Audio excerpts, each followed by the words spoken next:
In this video, you will learn how to administer the martPath pre-assessment with your students. To begin, select the Pre-Assessment tab.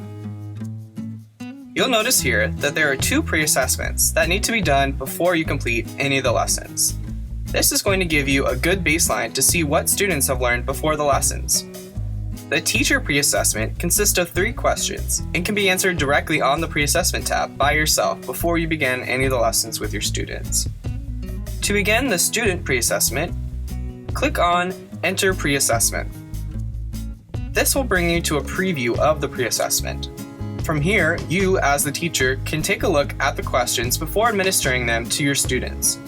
Down in the left corner, you can also preview the state standards that are covered on each question. Once you're ready to have your students take the pre-assessment, click the Start Student Pre-Assessment button in the top right corner.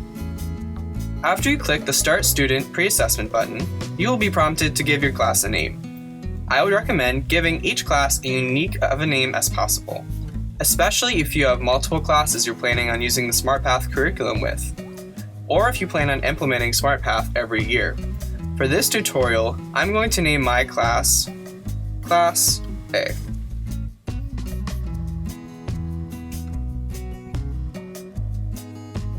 After you name your class, you will see Waiting for Students in the white box.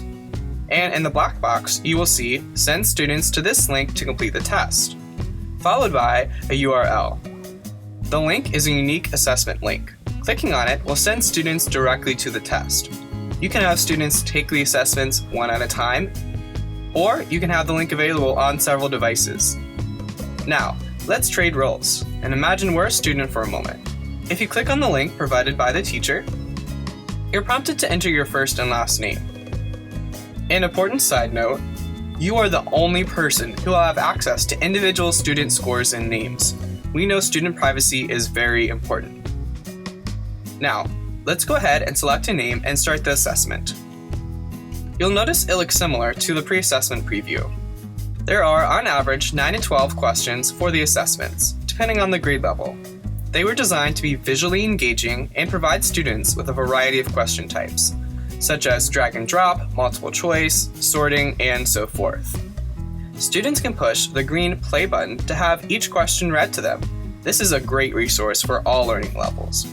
As you select your answer, you will need to push the green submit button at the bottom of the screen. Now, let's skip to the end of the test.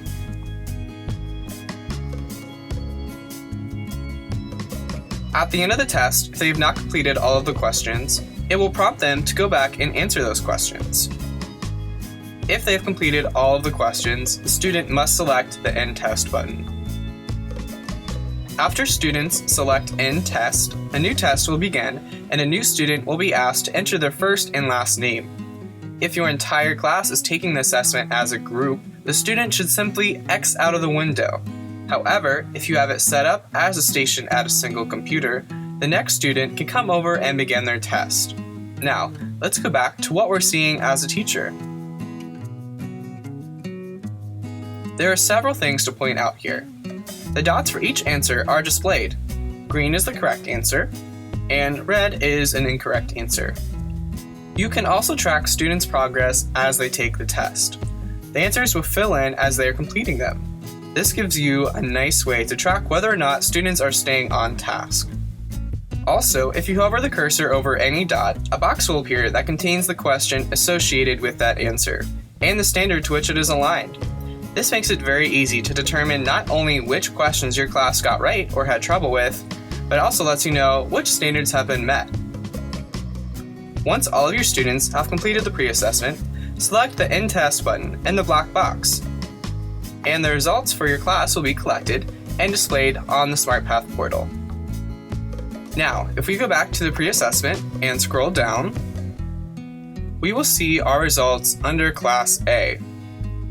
Alternatively, you can have your students take a printed out assessment. If you click here, there is the PDF that you can use, as well as the answer key, and then you can enter your average score here. Now, you are ready to begin Lesson 1 with your students.